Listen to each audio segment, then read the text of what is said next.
បាទជ្រាបសួរពុកម៉ែបងប្អូនគ្នាបាទសូមស្វាគមន៍ថ្ងៃនេះបាទយើងលោកលេខពិសេសបាទមកក្របបុកមកប៉ុសចំប៉ុសអាអីថ្ងៃសុកណាពុកម៉ែបងប្អូនគ្នាអញ្ចឹងសម្រាប់អ្នកដែលគាត់ចង់បានលេខថ្ងៃសុកព្រោះយើងបានទាំងពីរប៉ុសទាំងប៉ុសអាទាំងប៉ុសហូណាពុកម៉ែគ្នាអញ្ចឹងយើងយកទៅ4អ្នកទេពុកម៉ែបងប្អូនណាដែលគាត់ចង់បានអាចតំណបានលឿនមកព្រោះថ្ងៃសុកគឺមានអ្នកកក់អីចឹងច្រើនណាពុកម៉ែបងប្អូនគ្នាអញ្ចឹងពុកម៉ែបងប្អូនណាដែលមកក្រោយគឺបាទគឺអត់តន់ទេណាហ្នឹងហើយចឹងស្រាប់អ្នកគាត់មកមុនខ្ញុំលួចមុនអ្នកមកក្រោយខ្ញុំលួចក្រោយណាពុកម៉ែបងប្អូនគ្នា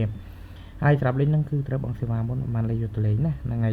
ហើយស្រាប់តម្លៃពុកម៉ែបងប្អូនគ្នាខ្ញុំបាននិយាយក្នុងវីដេអូនេះបានទេអាចតំណឆាតមកសួរទៅដាក់មេដៃក៏បានសមាជិកចាស់បាទក៏អាចទិញបានបាទសមាជិកថ្មីក៏អាចទិញបានដែរពុកម៉ែបងប្អូនគ្នាបាទព្រោះលេខលក់លេខពិសេសនេះបាទមកក្របបុកប៉ុសចង់ម៉ៃសុកនេះគឺបាទសមាជិកខ្ញុំបាទទាំងចាស់ទាំងថ្មីគឺគាត់បាទតែងតែមកបាទបុកទិញរហូតពុកម៉ែបងប្អូនគ្នាអញ្ចឹងស្រាប់លេខតំណបាទ068682262ណាលេខទូរស័ព្ទហ្នឹងក៏ភ្ជាប់ជាមួយ Telegram ដែរពុកម៉ែបងប្អូនណាដែលគាត់ចេះលេង Telegram Telegram មកពុកម៉ែបងប្អូនណាដែលគាត់ចេះលេង Facebook Facebook មកបើសិនជាចេះលេង Facebook Telegram អត់បញ្ហាអាចខលតាមរយៈលេខទូរស័ព្ទក៏បានដែរណាហ្នឹងហើយសម្រាប់សមាជិកចាស់បាទពុកម៉ែបងប្អូននេះแอดមក Facebook ថ្មីនេះផងណាពុកម៉ែបងប្អូនគ្នានិយាយក្នុងវីដេអូនេះហើយព្រោះអីពុកម៉ែបងប្អូនដែលគាត់ជាសមាជិកចាស់ពីមុនខ្ញុំមករកអត់ឃើញទេពុកម៉ែបងប្អូនគ្នាបាទ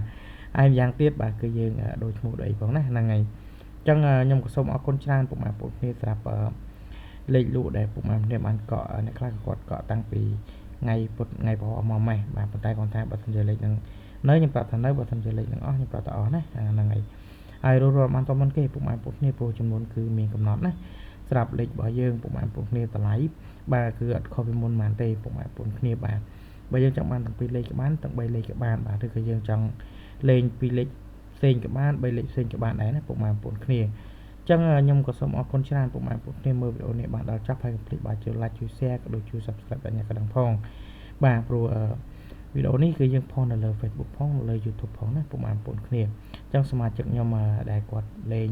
ចាស់បាទកុំភ្លេចបាទចូល add ចូលអីផងណាហ្នឹងហើយដាក់មេដៃមកខ្ញុំឆ្លើយតបឲ្យពុកម៉ែបងប្អូនគ្នាអញ្ចឹងតំណតាមជំនេះហើយក៏បានស្អែកក៏បានបាទព្រោះអីម៉ោងបែរជា7ឬ8បាទខ្ញុំចាប់ផ្ដើមចាំឆ្លើយតបសមាជិកទាំងអស់គ្នាអញ្ចឹងបាទពុកម៉ែបងប្អូនគ្នាបានកុំភ្លេចបាទឆាតមកឲ្យបានមុនគេណាព្រោះអីលេខលក់របស់យើងបាទគឺមានតម្លៃផ្សេងគ្នាបាទយើងលេងតាំងពីម៉ោង10កន្លះបាទអ្នកណាគាត់ចង់លេងម៉ោង10កន្លះលេងម៉ោង10កន្លះទៅចង់លេងម៉ោង4កន្លះម៉ោង4កន្លះទៅម៉ោង1ទៅបាទពេលយប់ក៏មានដែរណាពុកម៉ែបងប្អូនគ្នាអញ្ចឹងអរគុណច្រើនពុកម៉ែបងប្អូនគ្នាបាទជួបគ្នាថ្ងៃស្អែកតាមពេលវេលានឹងមកដែរខ្ញុំភ្លេចរឿងមួយពុកម៉ែបងប្អូនគ្នាបាទសម្រាប់ម៉ោង10កន្លះគឺមានអ្នកបុកមកលេងច្រើនណាស់ពុកម៉ែបងប្អូនគ្នាអញ្ចឹងបើចង់លេងតាំងពីម៉ោង10កន្លះក៏បានដែរអញ្ចឹងបាទពុកម៉ែបងប្អូនគ្នាអរគុណច្រើនបាទជួបគ្នាថ្ងៃស្អែកតាមពេលវេលានឹងមកដែរអរគុណច្រើន